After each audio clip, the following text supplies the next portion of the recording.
inyo na paglakas ng ating SGI Sinner Green. Ako po ay nagkasakit ng 2 buwan, June, July. Na-diagnose po ako na aking utak sa dahilan, grabe ang aking mga sakit. Meron po akong sakit sa puso, asthma, at nagkaroon na ng komplikasyon sa dahilan. Marami na akong ininom na gamot dahil ang asthma ko po, mula nang ako ay bata pa. Natural lamang ay uminom po ako ng mga gamot, kaya nagkaroon na rin po ako ng kidney failure. Kaya man ang aking pancreas, meron na rin akong bukol sa ovaries. Dahil ito po ay sa ng mga iniinom ko. Kaya naman, mahirap laging alalahanin, pero ito ang totoo. Buwan ng August, ako po ay malapit na akong mawala sa mundo. Hindi ko na halos maisip. Pero yung po ang totoo talaga sa buhay ko. Mula August 1 hanggang 7, ay nagbibilang na po ako talaga ng aking hininga. Dahil nga po sobra ang aking karamdaman, hindi na kaya ng aking pamilya na ako ay gustusan. Dahil galing ako ng St. Luke's, hindi nila kaya. Nilipat ako sa Manila Hospital, hindi pa rin nila kaya. Nagpasya na lang kami na iuwi ako sa bahay. Kaya naman po, time na yung 1 week, hirap na po ako talaga. At ang aming pamilya ay hirap na rin dahil sa nakikita nila sa akin. Yun nga po, nung isang linggo na yun, 3 araw, 5, 6, 7, bilang na ang aking paghinga. Lamang, sabi pa nga, kapag tayo umiling sa sumanan lang, ay tayo pagbibigyan. Yung time na yun po ay lagi ako tumatawag sa sumanan lang. Tulungan niya ako or kunin na niya ako dahil pagod na ako. Yun nga, tinugod niya ang aking mga panalangin. Sabi ko sa aking anak, na pahiram ng cellphone, bakit na baka ito na ang huli nating pag-picture. Pag-picture lang naman tayo, mag-selfie naman tayo, magsaya naman tayo. Pero hirap na ako nung huminga. Dahil nga ang aking anak ay nanulungkot, inabot sa amin ng cellphone, nag-selfie kami. Ngayon, tapos namin mag-selfie, ay sabi ko sa Manila, nag-score ako. Nakita ko po ang Sinner Green na nakapagbigay na magandang lunas ng karamdaman. Ang sabi ko po, ay sayang ka naman, Sinner Green. Huli ka na dahil hirap na ako, hindi kita matitikman.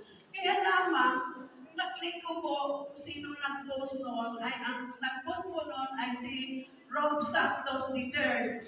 Kaya naman po, na-click ko at tumawag siya sa akin. Ngayon, nag-usap kami, sabi ko, Sir, ano po ba talaga ang Sinner Green? Kinausap niya ako, ay ganun po ba? Sabi ko, ay salamat naman po, pero baka hindi ko na yan makuha. Sabi ni Rob, Mater, gusto mo bang gumaling?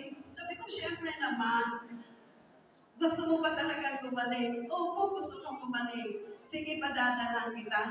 Alam ko, pagka mayroong mga gamot na ganun, may halagang katapat. Kaya sabi ko, ay wag na po, sir.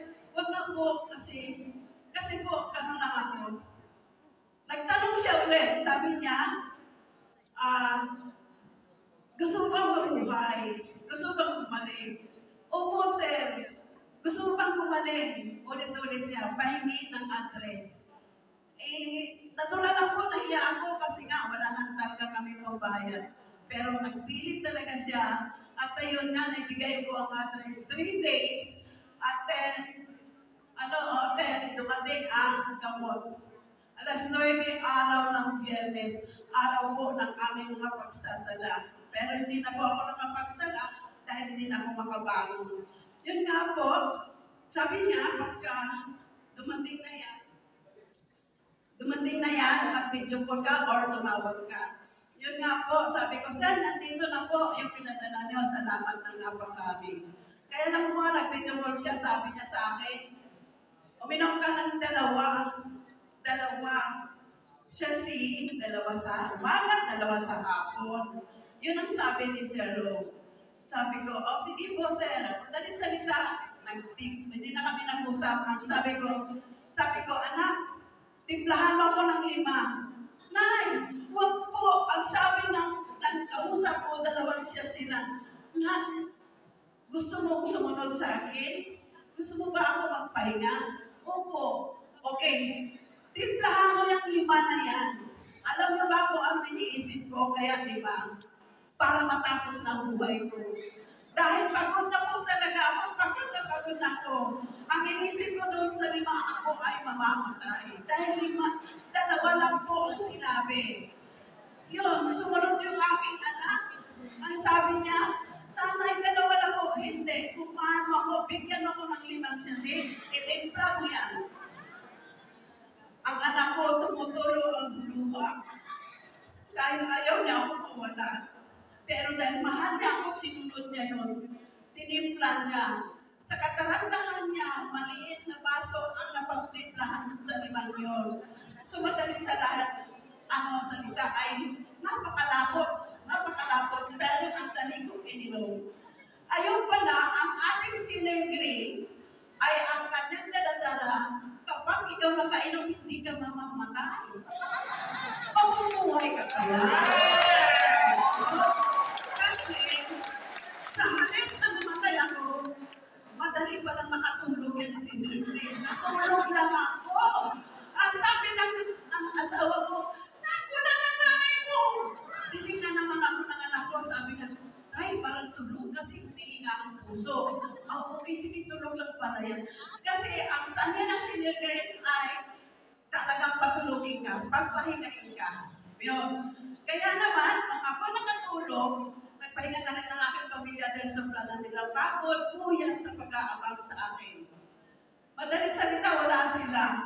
20 minutes talaga dahil tinignan ko yun. Nawala ako sa higaan, dumating ang aking asawa, hinahanap ako, wala na nanay ko! Wala na nanay mo! Saan nagpunta? Yun. Ako po ay nakatayo agad-agad within 20 minutes. Salamat sa sumatatan. Kaya naman po, hinanap nila nung nasa banyo po ako. Nagulat sila, dali sila takbo. Sino naghatid sa'yo? Wala, ako lang. Tumayo ako. At lumakad na mag-isa. Talaga, dahil po, huwag na kayo magkadala, buhay ako daw namatay. Yun. Kaya naman sa tuwa, nagtanganiyan kagad kami. Kumain ako, maganda ng pagkain ko na. Tapos noon, sabi ko, baligo ako pala, sabi ko ganyan. Sasamahan kita, sabi ng asawa ko, kaya ko na.